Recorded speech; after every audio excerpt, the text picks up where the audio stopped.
नमस्कार माझ्या मित्रांनो आणि मैत्रिणींनो, झी मराठीवर एका नवीन मालिकेची जोरदार चर्चा चालू आहे. कृष्णामाईच्या लेकी या मालिकेचा प्रोमो सगळ्यांसमोर आला आणि खरंच प्रेक्षकांमध्ये भरपूर उत्सुकता होती.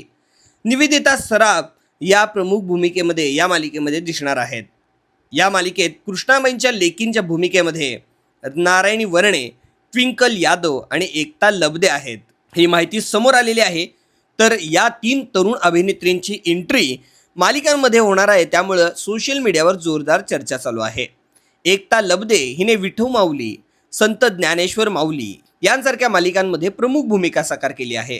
त्यानंतर तिला खरी ओळख निर्माण करून दिली ती कस्तुरी या मालिकेने. कस्तुरी ही प्रमुख भूमिका या मालिकेमध्ये ती करत होती.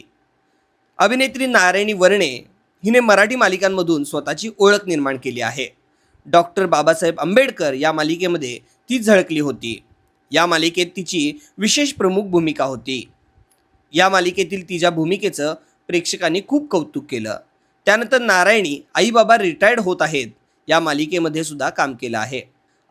कौटुंबिक आणि भावनिक कथानक असलेल्या या मालिकेत तिच्या अभिनयाचं प्रेक्षकांनी खूप कौतुक केलं. ट्विंकल यादव मराठी मालिका आणि टेलिव्हिजनमधून प्रेक्षकांसमोर आली. तिचा स्क्रीन प्रेझेन्स खूपच चांगला आहे, त्याची नेहमीच चर्चा होते. त्याचबरोबर सोशल मीडियावर सुद्धा तिची फॅन फॉलोइंग चांगली आहे. ट्विंकल यादव विविध फोटोशूट, अभिनय प्रोजेक्टमध्ये काम करत असते. कृष्णामाईच्या लेकी ही मालिका एका आईचा संघर्ष दाखवत आहे.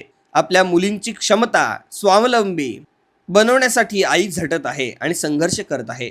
कौटुंबिक नातेसंबंध, भावना आणि महिलांच्या आयुष्यातील संघर्ष या तिन्हीची सांगड या कथेमध्ये घातली आहे. दरम्यान निवेदिता सराफ यांचा पुन्हा एकदा झी मराठीवर कमबॅक होत असल्यानं प्रेक्षकांमध्ये खूप चर्चा आहे. कृष्णामाईच्या लेकी ही मालिका झी मराठीवर चालू होणार आहे. तर या मालिकेचा प्रोमो तुम्हाला कसा वाटला हे कमेंट बॉक्समध्ये कमेंट करून कळवायला विसरू नका. धन्यवाद.